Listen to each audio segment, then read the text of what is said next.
Olá, pessoal. Vamos adiante no estudo do texto aos Hebreus. Estamos considerando um texto que deve ter sido escrito por volta do ano 80 para uma comunidade de provavelmente cristãos que tinham origem judaica, né? Talvez que viviam lá em Roma e não sabemos ao certo o autor, mas desde o princípio esse texto foi tratado dentro do cânon bíblico. Ele foi entendido como sendo inspirado e é isso que a igreja nos ensina, que é palavra de Deus. Então vamos à leitura, capítulo 9, versículo 1. A primeira aliança tinha normas para o culto e um santuário terrestre. Olha, comparação entre a primeira aliança e depois Jesus Cristo. De fato, foi construída uma tenda. Trata-se da primeira tenda, chamada Santo. E nela estavam o candelabro, a mesa e os pães da oferta. Atrás do segundo véu havia uma outra tenda chamada Santo dos Santos. Estavam aí o altar de ouro para o incenso, a arca da aliança, toda recoberta de ouro, na qual se encontravam uma urna de ouro que continha o maná, o bastão de Arão que tinha brotado e as tábuas da aliança. Estão acompanhando? A gente está falando do santo, depois o santo dos santos. Então, nessa parte mais de fora, nós tínhamos um candelabro, uma mesa com os pães da oferta. Imagina a planta daquela tenda que acompanhou o povo de Israel durante os 40 anos no deserto, tá certo? Então, ela era montada de modo que tinha uma primeira parte chamada santo, e ali ficava o candelabro e a mesa com os pães da oferta. Lá na igreja, quando a gente vai participar da missa, tem a credência, que é uma mesa onde ficam também os pães da oferta, né? Mas está aí, candelabro, mesa, os pães. Depois, dentro do Santo dos Santos, a gente tinha o altar e a arca da aliança, ok? Lá dentro da arca a gente tem três coisas: o maná, que lembra o pão do céu, o bastão de Arão, que vai lembrar para nós a figura de Deus Pai, e as tábuas da aliança, que para nós lembra o Espírito Santo, que é a nova lei.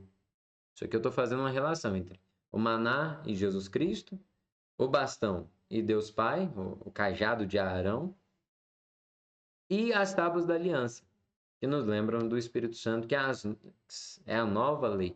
Então, estou fazendo aí essa relação para facilitar a memorização. No santo tinha candelabro, mesa e pães para oferta, ok? Enquanto dentro do Santo dos Santos, né, naquela parte interior do santuário, nós teremos a Arca da Aliança e o altar de ouro. Né? Dentro da arca, maná, que foi o alimento que caiu lá durante os 40 anos, o bastão de Arão, que é o primeiro sumo sacerdote, e as tábuas da aliança, que tinham sido dadas por Deus a Moisés. Vamos lá. Versículo 5. Sobre a arca estavam os querubins da glória, que, com sua sombra, cobriam o lugar do perdão. Agora, porém, não é o momento de nos perdermos em pormenores. Estando tudo assim disposto, os sacerdotes a todo momento entraram na primeira tenda para celebrar o culto. Isso aqui tudo ele está explicando como que era a prática judaica, né? Na segunda tenda, porém, entra somente o sumo sacerdote uma vez por ano, levando o sangue que ele oferece por si mesmo e pelos pecados que o povo cometeu por ignorância. Então, isso aí é a oferta do sumo sacerdote uma vez por ano. Desse modo, o Espírito Santo pretendia mostrar que, enquanto existisse a primeira tenda, o caminho para o santuário ainda não estava aberto. Trata-se de um símbolo do tempo presente. Né? Olha só a leitura que o autor faz. Né? Nessa tenda são oferecidos dons e sacrifícios que não podem tornar perfeita a consciência de quem os oferece. Esses alimentos, bebidas e diferentes tipos de purificação com água são apenas prescrições humanas, válidas até o tempo que seriam corrigidas. Cristo, porém, veio como sumo sacerdote dos bens futuros. Ele atravessou uma tenda muito maior e mais perfeita, não construída por mãos humanas. Isto é, ele atravessou uma tenda que não pertence a esta criação. Ele entrou uma vez por todas no santuário. Não com não com o sangue de bodes e novilhos, mas com o seu próprio sangue. Depois de conseguir para nós uma libertação definitiva. Olha, Jesus ele se fez sacrifício eterno oferecendo a si mesmo. Né? Versículo 13. Sangue de bodes e de touros e cinzas de novilhas espalhadas sobre pessoas impuras a santificam, concedendo-lhes uma pureza externa. Muito mais, o sangue que, com um espírito eterno, se ofereceu a Deus como vítima sem mancha. Ele purificará das obras da morte a nossa consciência, para que possamos servir ao Deus vivo. Desse modo, versículo 15, ele é o mediador de uma nova aliança. Morrendo, nos livrou das faltas cometidas durante a primeira aliança, para que os chamados recebam a herança definitiva que foi prometida. Onde existe testamento, é preciso que seja constatada a morte de quem fez o testamento, pois um testamento só tem valor depois da morte e não tem efeito nenhum enquanto ainda vive aquele que fez o testamento. É por isso que nem mesmo a primeira aliança foi inaugurada sem sangue. Quando anunciou a todo o povo cada um dos mandamentos da lei, Moisés pegou o sangue de novilhos e bodes junto com água, lã vermelha e sopo. Em seguida, borrifou primeiro o próprio livro e todo o povo. E disse: Este é o sangue da aliança que Deus faz com vocês. Do mesmo modo, borrifou com sangue também a tenda e todos os objetos que serviam para fazer o culto. Segundo a lei, quase todas as coisas são purificadas com sangue. E sem derramamento de sangue não existe perdão. Isso aqui é maravilhoso, né? Portanto, as cópias das realidades celestes são purificadas dessa maneira. Mas as próprias realidades celestes devem ser purificadas com sacrifícios maiores do que estes. De fato, Cristo não entrou num santuário feito por mãos humanas, figura do verdadeiro santuário. Ele entrou no próprio céu, a fim de apresentar-se agora diante de Deus em nosso favor. Ele não teve que oferecer-se muitas vezes, como o sumo sacerdote que todos os anos entra no santuário com um sangue que não é seu. Se assim fosse, ele deveria ter sofrido muitas vezes desde a criação do mundo. Entretanto, ele se manifestou uma vez por todas no fim dos tempos, abolindo o pecado pelo sacrifício de si mesmo. E dado que os homens morrem uma só vez e depois disso vem o julgamento, assim também Cristo se ofereceu uma vez por todas para tirar o pecado de muitos. Ele aparecerá uma segunda vez, sem nenhuma relação com o pecado, para aqueles que o esperam para a salvação. Capítulo 10, versículo 1. A lei possui apenas uma sombra dos bens futuros e não a realidade concreta das coisas. Por isso, mesmo oferecendo sacrifícios continuamente, ano após ano, a lei não tem poder de conduzir à perfeição aqueles que participam de tais sacrifícios. Caso contrário, será que não se teria parado de oferecer esses sacrifícios? De fato, os fiéis purificados uma vez por todas, doravante, não teriam mais nenhuma consciência dos pecados. Contudo, por meio desses sacrifícios, a lembrança dos pecados é renovada ano após ano, uma vez que é impossível eliminar os pecados com o sangue de touros e bodes. Por esse motivo, ao entrar no mundo, Cristo disse: Tu não quiseste sacrifício nem oferta. Em vez disso, tu me deste um corpo. Holocaustos e sacrifícios não são do teu agrado. Por isso eu disse: Eis-me aqui, ó Deus. E no rolo do livro está escrito a meu respeito, para fazer a tua vontade. Primeiro diz: Não queres e não te agradam sacrifícios e ofertas, holocaustos e sacrifícios pelo pecado. Trata-se de coisas que são oferecidas segundo a lei. Depois ele acrescenta: Eis-me aqui para fazer a tua vontade.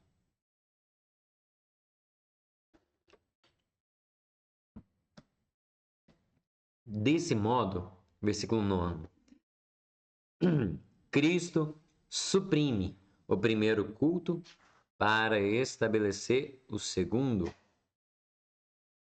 É por causa dessa vontade que nós fomos santificados, pela oferta do corpo de Jesus Cristo realizada uma vez por todas. Por causa dessa vontade que nós fomos santificados. Cada sumo sacerdote se apresenta diariamente para celebrar o culto, oferecer muitas vezes os mesmos sacrifícios que são incapazes de eliminar os pecados. Jesus, porém, ofereceu um só sacrifício, versículo 12. Jesus, porém, ofereceu um só sacrifício pelos pecados e se assentou à direita de Deus. Doravante, ele espera apenas que seus inimigos sejam colocados debaixo dos seus pés. De fato, como uma só oferta, e ele tornou perfeitos para sempre os que ele santifica. E é isso que o Espírito Santo atesta. De fato, após ter dito: Esta é a aliança que vou concluir com eles, depois daqueles dias, diz o Senhor, eu colocarei minhas leis em seus corações e as imprimirei em sua mente. E não me lembrarei mais dos seus pecados e das suas faltas. Ora, quando os pecados já foram perdoados, não é mais preciso fazer ofertas pelos pecados. Irmãos, com toda segurança podemos entrar no santuário por meio do sangue de Jesus. Ele inaugurou para nós esse caminho novo e vivo através da cortina, isto é, da sua própria carne. Ele inaugurou para nós esse caminho novo e vivo através da sua própria carne. Temos um sacerdote eminente à frente da casa de Deus. Aproximemo-nos, pois, de coração sincero, cheios de fé, com o coração purificado da má consciência e o corpo lavado com água pura. Sem vacilar, mantenhamos a profissão da nossa esperança, pois aquele que faz a promessa é fiel. Tenhamos consideração uns com os outros, para nos estimular no amor e nas boas obras. Não deixemos de frequentar as nossas reuniões como alguns costumam deixar.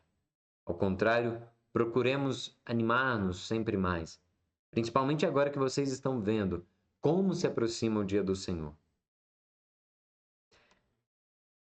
De fato, no versículo 26, se continuarmos pecando, depois de termos recebido conhecimento da verdade, já não há sacrifícios que possam tirar nossos pecados. Fica apenas uma terrível espera do julgamento e o ardor de um fogo para devorar os rebeldes. Quem desobedece à lei é condenado à morte sem piedade. Quem desobedece à lei de Moisés é condenado à morte sem piedade, tendo como base o testemunho de 2 ou 3 pessoas. Vocês então podem imaginar o castigo bem mais severo que merecerá aquele que pisou o Filho de Deus, que profanou o sangue da aliança pelo qual foi santificado e que insultou o Espírito da graça. Conhecemos aquele que disse: A mim pertence a vingança, eu é que retribuirei. E ainda, o Senhor julgará o seu povo.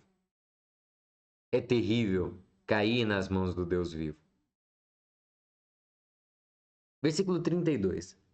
Lembrem-se dos primeiros dias, depois que vocês foram iluminados. Vocês tiveram que suportar uma grande e penosa luta. Ora, expostos publicamente aos insultos e tribulações, ora tornando-se solidários com aqueles que assim eram tratados, de fato, vocês participaram dos sofrimentos dos prisioneiros e aceitaram com alegria ser despojados dos próprios bens, sabendo que possuíam bens que são melhores e mais duráveis.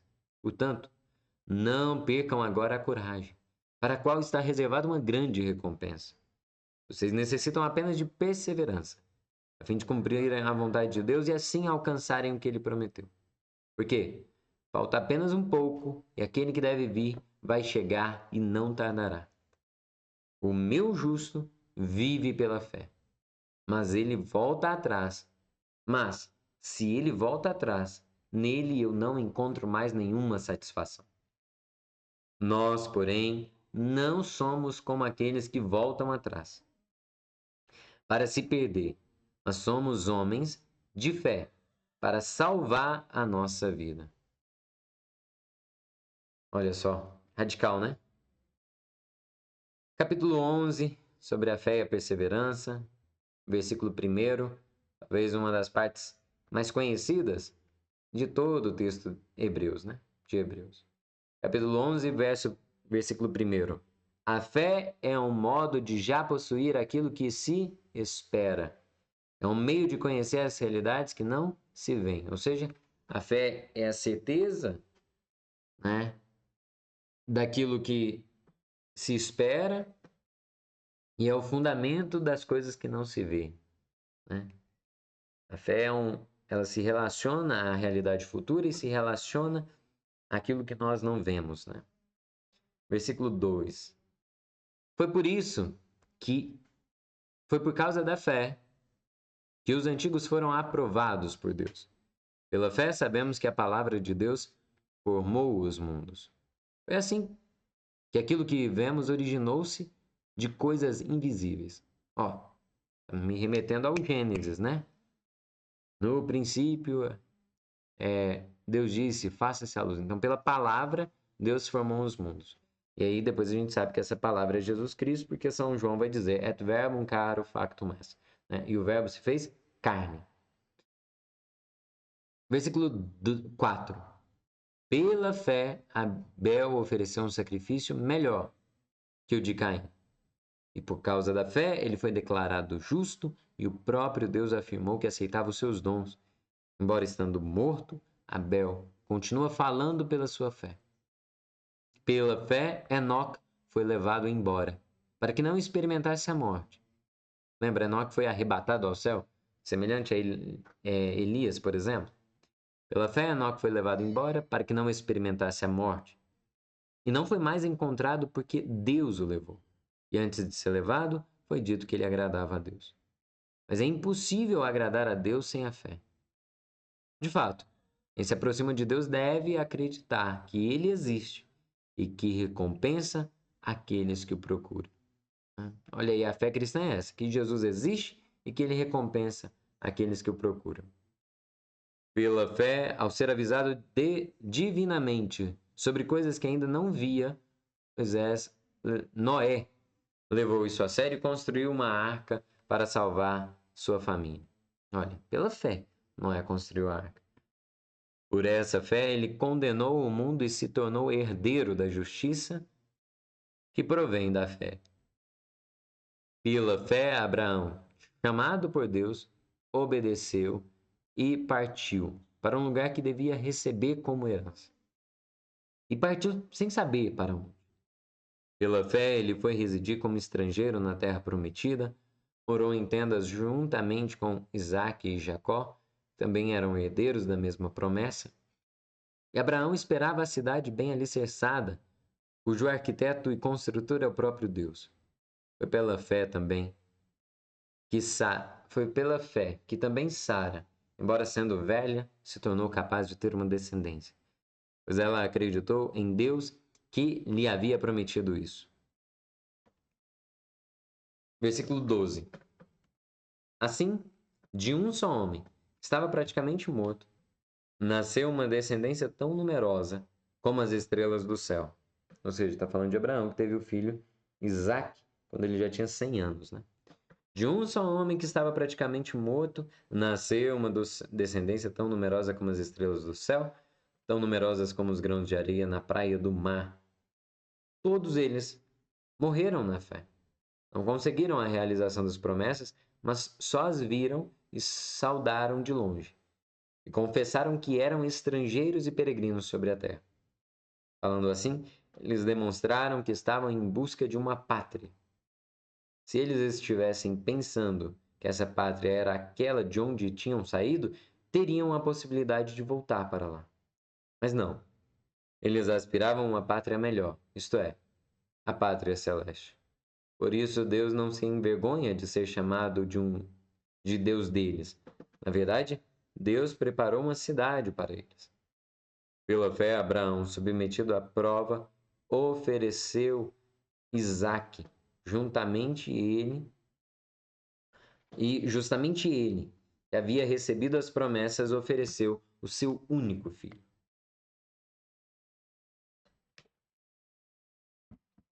Então Abraão ofereceu Isaque, do qual fora dito: em Isaque você terá uma descendência que levará o nome de você mesmo. De fato, Abraão pensava que Deus é capaz de ressuscitar os mortos. Por isso, Abraão recuperou seu filho e isso se tornou um símbolo. Pela fé, Isaque abençoou a Jacó e Esaú, também a respeito de coisas futuras. Pela fé, Jacó, agonizante, abençoou cada um dos filhos de José e se prostrou apoiando-se na extremidade do bastão. Pela fé, José mencionou, já no fim da vida, o êxodo dos filhos de Israel e deu ordem sobre o que deveria ser feito com o seu cadáver. José tinha dado a instrução certinha do sepultamento, né? Versículo 23. Pela fé, Moisés, recém-nascido, foi escondido pelos pais durante 3 meses. Porque viram que o menino era bonito. Eles não temeram o decreto do rei. Pela fé, quando já era adulto, Moisés recusou ser chamado filho da filha do faraó. Preferiu ser maltratado com o povo de Deus a gozar por pouco tempo dos prazeres do pecado. Fez isso porque considerava a humilhação de Cristo uma riqueza maior do que os tesouros do Egito. De fato, ele olhava para a recompensa e pela fé Moisés deixou o Egito. Sem temer a ira de Deus, permanece fiel como se visse o invisível. Pela fé ele celebrou a Páscoa e marcou as portas com sangue, para que o exterminador não os matasse os primogênitos de Israel. Pela fé atravessaram o Mar Vermelho como se fosse terra seca, enquanto os egípcios tentaram fazer o mesmo, se afogaram. Pela fé caíram os muros de Jericó, após as voltas ao seu redor durante 7 dias. Pela fé a prostituta Raabe não morreu com os incrédulos, porque ela acolheu bem os espiões israelitas. O que mais posso dizer? Eu não teria tempo se quisesse falar de Gedeão, de Baraque, de Sansão, de Jefité, de Davi, de Samuel e dos profetas. Então, o autor cita aí alguns dos juízes, depois Salomão, que é rei, né? Davi e Samuel. Graças à fé, eles conquistaram reinos, implantaram a justiça, alcançaram as promessas, taparam a goela dos leões, apagaram a violência do fogo, escaparam ao fio da espada, extraíram força da sua própria fraqueza. Isso tudo graças à fé. Mostraram-se valentes na guerra e expulsaram invasores estrangeiros. Algumas mulheres recuperaram seus mortos por meio da ressurreição. Outros foram esquartejados, recusando a libertação que lhes era oferecida, a fim de alcançarem uma ressurreição mais valiosa. Outros, enfim, foram humilhados e surrados, e amarrados e jogados na prisão. Foram apedrejados, cerrados ao meio, mortos ao fio da espada, andaram errantes vestidos de pele de ovelhas e de cabras, necessitados, atribulados e maltratados. Versículo 38. Esses homens tinham que vagar por desertos e montanhas e refugiar-se em grutas e buracos. O mundo não era digno deles. Todos eles foram aprovados por Deus por causa da fé que tinham, mas nenhum deles alcançou a promessa. Deus preparou para nós algo melhor, a fim de que sem nós eles não obtivessem a perseverança ou a perfeição. Né?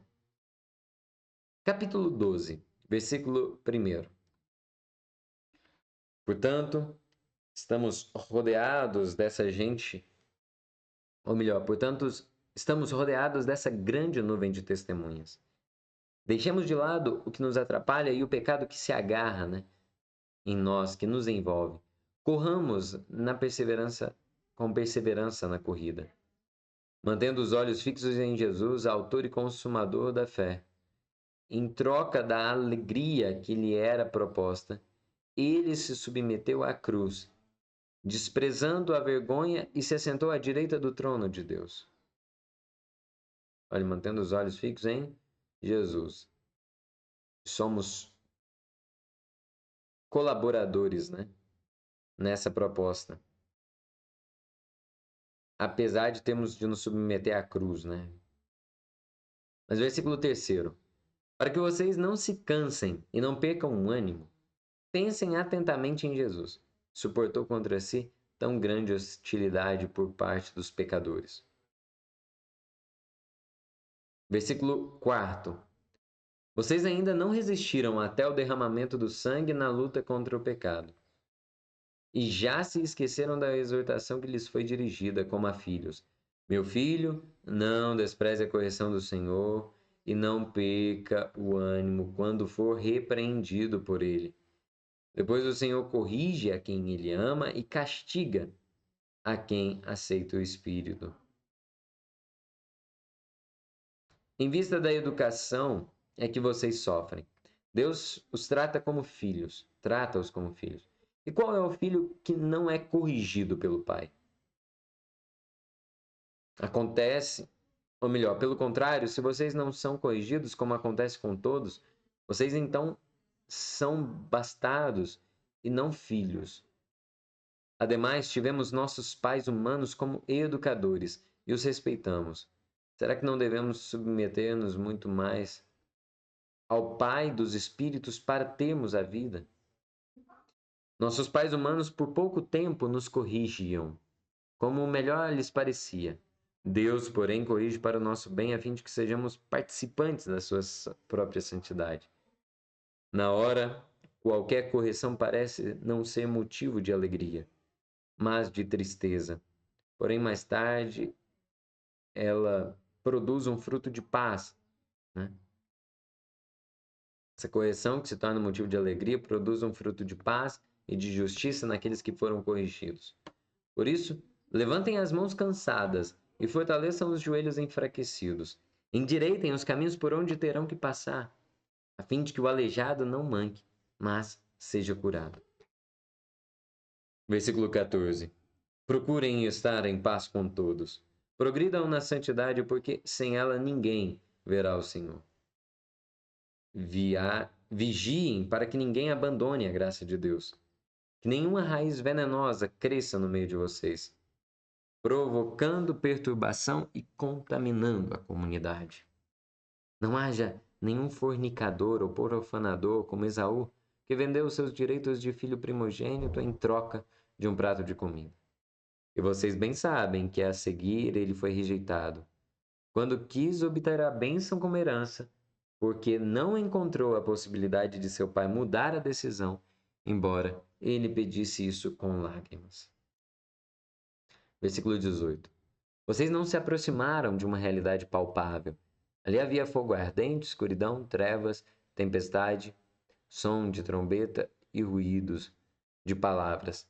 E as pessoas que ouviram isso suplicaram a Deus que Deus não dissesse mais nada, pois eles não suportavam o que fora ordenado.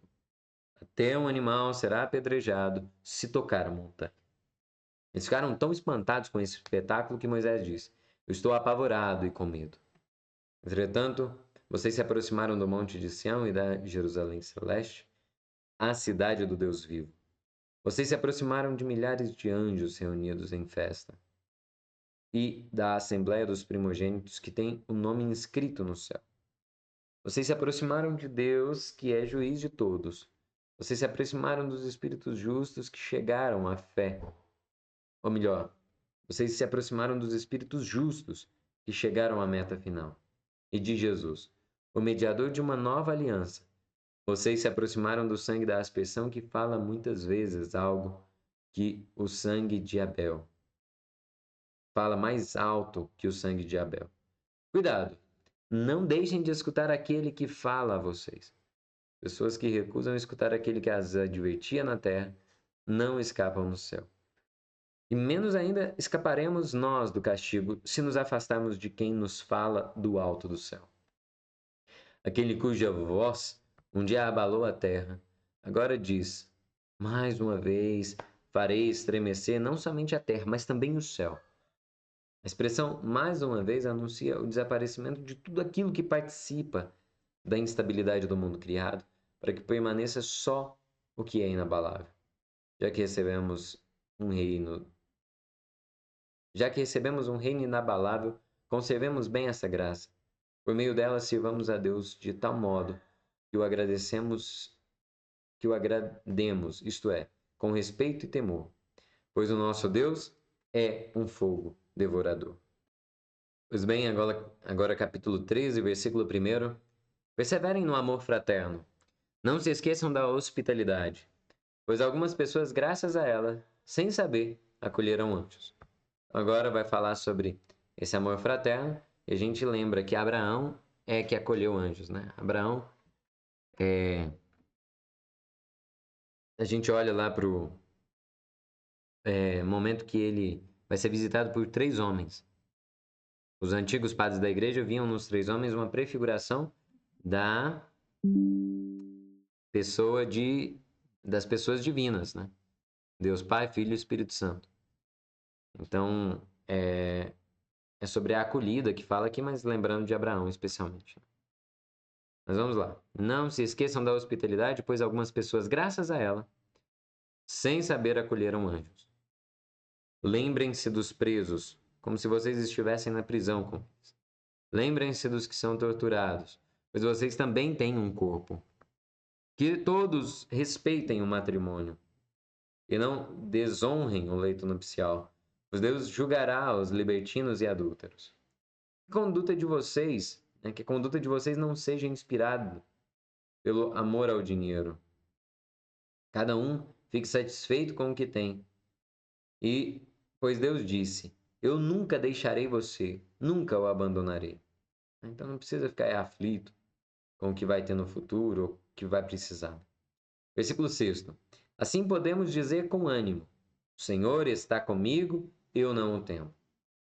O que é que me poderá fazer um homem? O que pode contra mim um ser mortal? Versículo 7. Lembrem-se dos dirigentes, que ensinaram a vocês a palavra de Deus. Imitem a fé que eles tinham, tendo presente como eles morreram. Jesus Cristo é o mesmo ontem, hoje e será sempre o mesmo. Não se deixem levar por nenhum tipo de doutrinas estranhas. O bom mesmo é fortalecer o coração pela graça, e não com regras alimentares, que de nada serviam para quem as observa. Nós temos um altar do qual não tem direito de comer aqueles que ainda servem na tenda.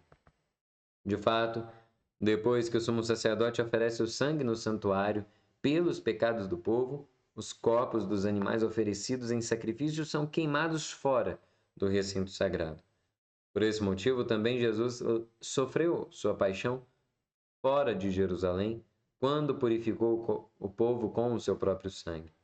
Portanto, saiamos também do recinto sagrado para ir ao encontro de Jesus, carregando a humilhação dele. Pois nós não temos aqui a nossa pátria definitiva, mas buscamos a pátria futura. Portanto, ofereçamos continuamente, por meio de Jesus, um sacrifício de louvor a Deus. Isto é, o fruto de lábios que confessam o seu nome. Não se esqueçam de ser generosos e saibam repartir com os outros, porque tais são sacrifícios que agradam a Deus. Respeitem os dirigentes e sejam dóceis a eles, pois eles se dedicam pelo bem de vocês e terão de prestar contas disso. Assim, eles poderão fazê-lo com alegria e não gemendo, o que não seria vantajoso para vocês. Rezem por nós, pois acreditamos que nossas intenções são puras e só queremos agir bem em tudo. Rezem com insistência ainda maior para que eu possa voltar até vocês o quanto antes. O Deus da paz, que ressuscitou dos mortos a Jesus, nosso Senhor, que é pastor supremo das ovelhas, por ter derramado o sangue da aliança, que Deus torne vocês perfeitos em todo bem. Assim poderão cumprir a vontade dele, realizando em vocês aquilo que agrada a Deus por meio de Jesus Cristo. A ele seja dada glória para sempre. Amém. Irmãos, peço que vocês acolham esta palavra de exortação. Foi por causa disso que lhes escrevi poucas palavras. Quero informar-lhes que nosso irmão Timóteo foi posto em liberdade. Se ele vier logo, eu o levarei comigo, quando for aí para ver vocês. Saudações a todos os dirigentes e a todos os cristãos. Os da Itália mandam saudações para vocês. Que a graça esteja com vocês. Aqui nós concluímos a leitura do livro, dos Hebreus, uma leitura extensa, mas de uma beleza e de uma penetração singulares. Fiquem todos com Deus e até o nosso próximo estudo. Tchau, tchau.